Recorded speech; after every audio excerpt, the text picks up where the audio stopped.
You never really know what someone is capable of until you push them past the point of no return. We walk past people every single day, seeing only the surface, the quiet mask they present to the world, never guessing at the storms raging beneath, at the strength forged in fires we can't even imagine. For three young men who believed they were the kings of their world, that lesson was coming.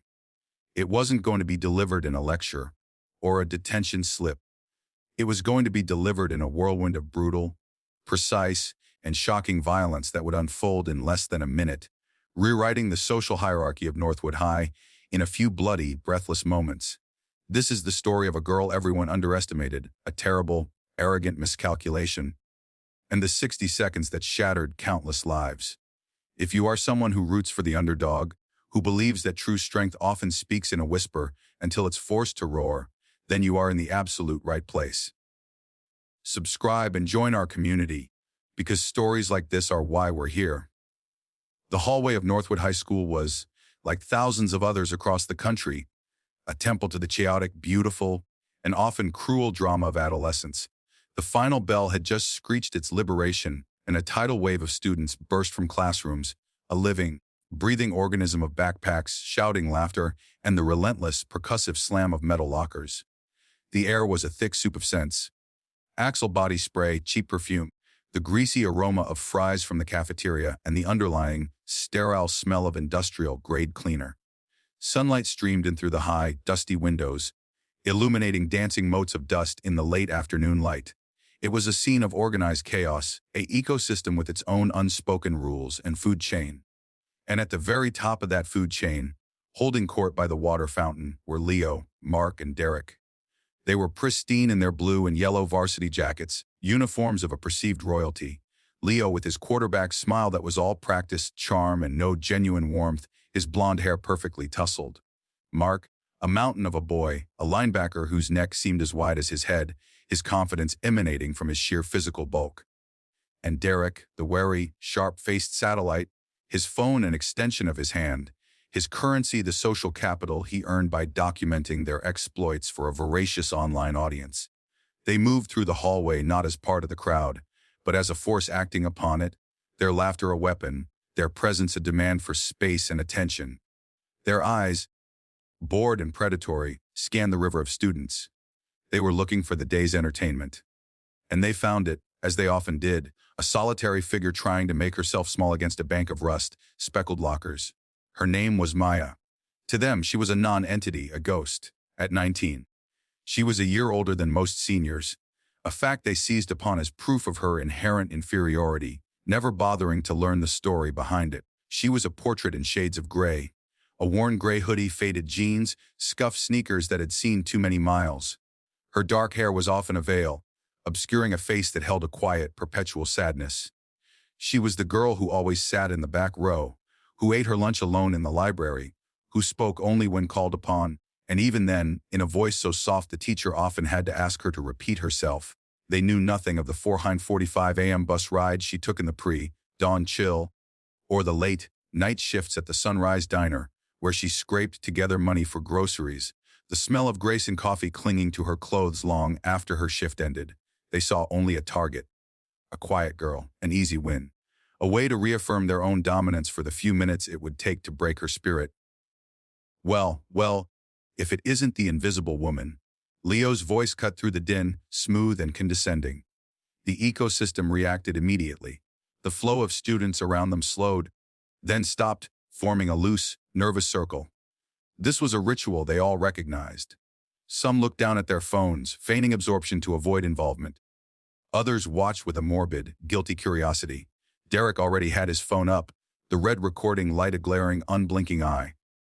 "You're kind of blocking the thoroughfare, sweetheart," Leo continued, stepping forward, his shadow falling over her.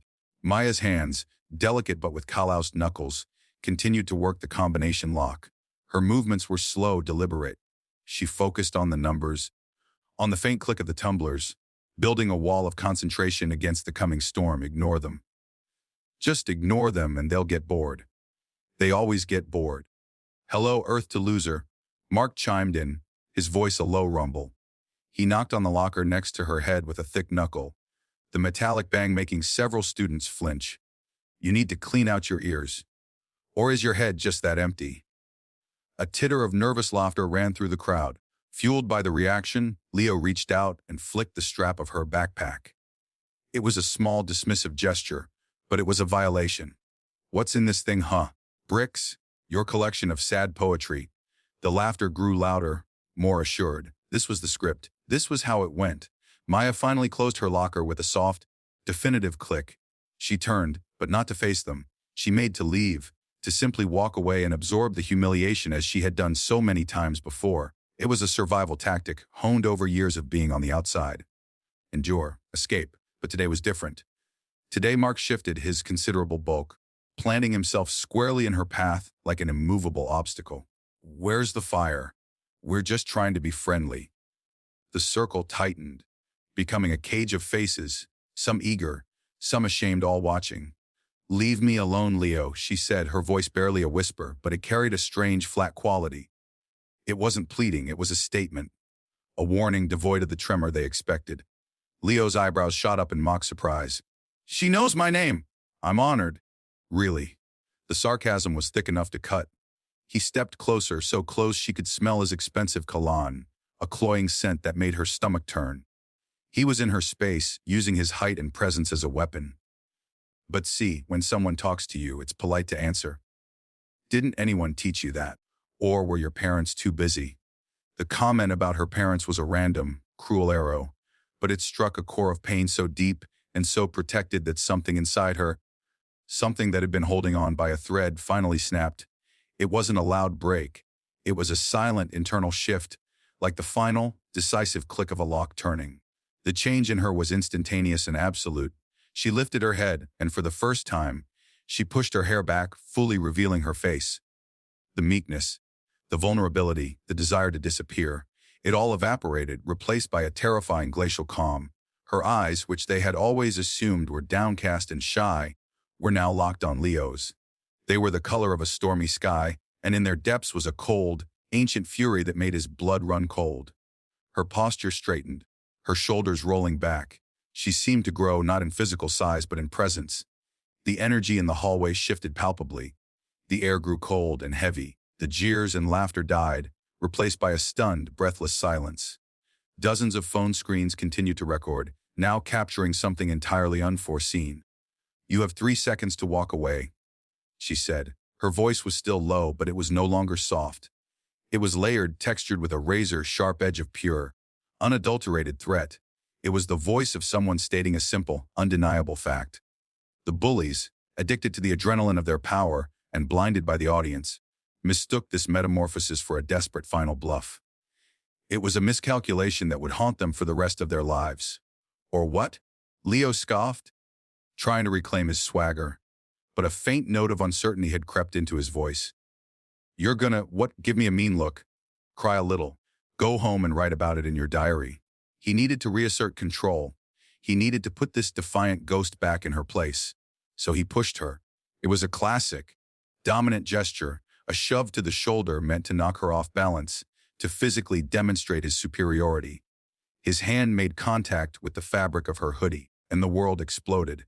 The moment his fingers touched her, Maya's body moved with a speed and efficiency that defied belief. It wasn't the wild, flailing struggle of a fight. It was a brutal, beautiful, and horrifying symphony of motion. Her left hand became a viper, striking upwards and closing around his wrist in a grip of iron. There was no hesitation, no wasted movement. In the same instant, she pivoted on the ball of her foot, her body dropping and turning, using his own forward momentum as a lever. The principle was as old as physics itself, but the execution was flawless. Leo's smug expression was frozen on his face as his feet left the ground. He was no longer a person, he was a projectile. His body described a short, violent arc through the air before he was slammed, back first into the unyielding linoleum floor. The impact was a sickening, wet crack, the sound of a body meeting a hard surface with unforgiving force, that reverberated through the silent hall. The air was driven from his lungs in a loud, agonized gasp. He lay there writhing, a constellation of blinding pain erupting in his back and ribs, his mind a white, hot blank of shock and agony. Time stopped. The only sound was Leo's ragged, wheezing attempts to breathe.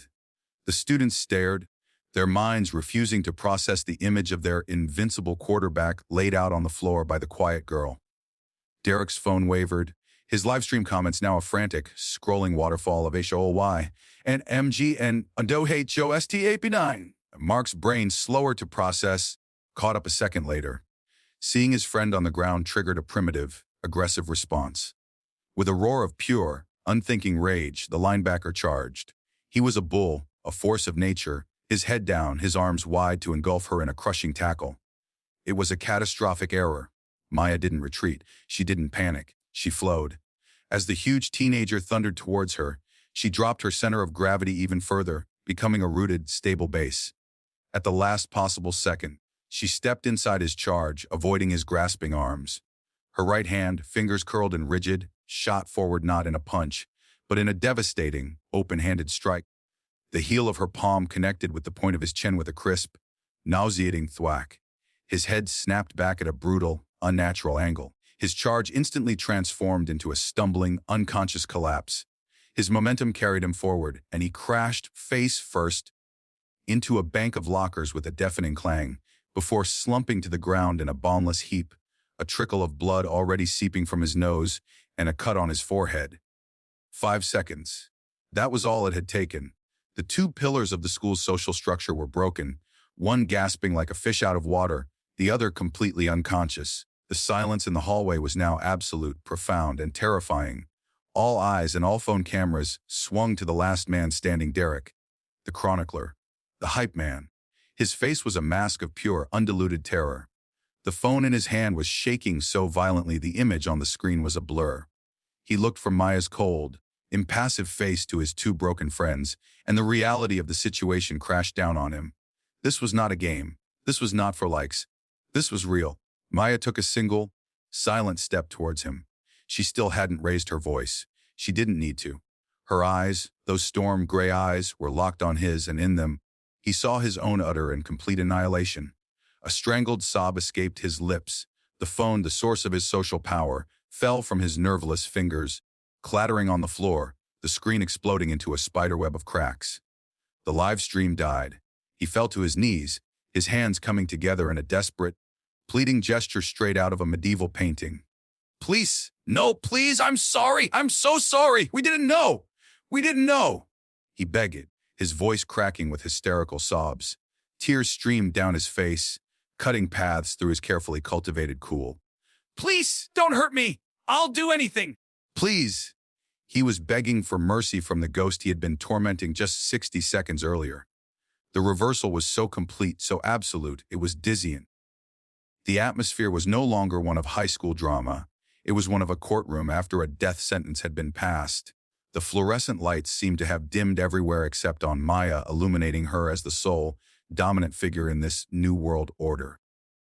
She stood over him, her breathing still eerily calm. She looked at him, this boy weeping on his knees, and then her gaze swept over the crowd, the silent, stunned witnesses. The rage that had ignited with such blinding intensity now cooled, leaving behind a grim, hollow satisfaction and a profound sadness. She leaned down, bringing her face close to his ear. Her whisper was for him alone, but it seemed to echo in the hall's tense quiet.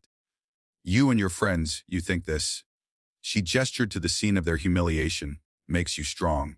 Picking on someone you think is weaker. It doesn't. It just screams your own weakness to the world. You remember this. You remember what it feels like to be this scared. You remember what it feels like to have no control. You remember this moment every single day. And if you or any of them ever so much as look in my direction again, if you even whisper my name, what happens next will make this feel like a gift. Do you understand? Derek could only nod, his body racked with silent, shuddering sobs. Maya straightened up. She walked calmly over to her fallen backpack, picked it up, and slung it over one shoulder. She didn't look at the cameras. She didn't look at Leo, still trying to remember how to breathe, or at Mark, stirring groggily in a puddle of his own blood. She simply walked. The crowd parted for her as if for a monarch, creating a wide, respectful avenue. No one spoke. No one jeered. The only sound was the soft scuff of her worn sneakers on the linoleum. She reached the end of the hallway, turned the corner, and was gone. The spell broke. The hallway erupted into a volcano of sound, Frantic whispers, shocked exclamations, people rushing to help the fallen boys, others frantically sharing the video that was already, inevitably, going viral. The legend was born in that single minute. But a legend is just a story. The truth was far more complex. The truth was found in a small, sparse bedroom in a modest apartment across town. On a dresser next to a hairbrush and a few textbooks was a framed photograph of a smiling couple, Maya's parents, killed in a car accident 2 years ago. That loss had sent her to live with her only remaining relative, her mother's brother, a man named Frank. Frank was a man of few words, and a military bearing that time had not softened. A former Marine Corps drill instructor, he had seen the deep, silent grief threatening to consume his niece. His solution was not therapy or gentle words, it was discipline. It was purpose. Their grief became their gym. Every morning before her bus, they were in the garage he'd converted into a dojo. He didn't teach her sport karate or flashy moves. He drilled her in Krav Maga, in military combatives, in dirty, efficient, devastating self-defense designed for one purpose: to neutralize a threat in the shortest time possible. He taught her to use her opponent's size and strength against them. He taught her to target vulnerabilities: the chin, the throat, the joints. He taught her that the greatest weapon was a mind that remained calm when the body was under attack. "The world isn't fair, Maya," he'd grunt, holding the focus mitts for her. "There are wolves out there. I'm not teaching you to be a sheep. I'm not even teaching you to be a sheepdog. I'm teaching you to be a wolf they never see coming." She had hated it at first, the pain, the exhaustion. But slowly, the physical strength she built began to mirror an inner strength. The grief didn't disappear, but it was joined by a core of tempered steel. She learned to carry her silence not as a weakness, but as a choice. The bullies at school weren't wolves, they were yapping dogs. And she had been trained to hunt wolves. In the days and weeks that followed, the video of the Northwood hallway takedown became an internet sensation. Leo, Mark, and Derek became prized not for their bullying, but for their spectacular, humiliating defeat. The varsity jackets were retired. Their swagger was gone, replaced by a nervous, skittish demeanor. They were living reminders of a day they picked a fight with a shadow and found a hurricane. The school administration, after reviewing the countless phone videos, ruled it clear-cut self-defense. Maya served a 3-day suspension, a vacation she spent in the garage gym with Frank, who simply nodded and said, "You showed restraint." Maya finished the school year in a bubble of awed respect. No one bothered her. No one even looked at her for too long. She graduated not with a crowd of friends, but with a quiet, unshakable dignity she had carved out for herself. She moved on, carrying the memory of her parents, the lessons of her uncle, and the knowledge of what she was capable of. She was a living testament to the idea that you can never, ever judge a book by its cover, that the deepest wells are often the quietest, and that sometimes the most powerful force in the universe is a quiet girl who has simply had enough. Her story is a dark, satisfying fable for our times, a reminder that everyone has a line, and when that line is crossed, the consequences can be both terrifying and beautiful. So now, we turn it over to you. This story of strength and revenge has been watched by people all across the nation. From which part of the country are you watching this video? Are you tuning in from the sunny coasts of California, the bustling cities of the East Coast, the wide open plains of the Midwest, or the proud South? Let us know in the comments below. We read every single one.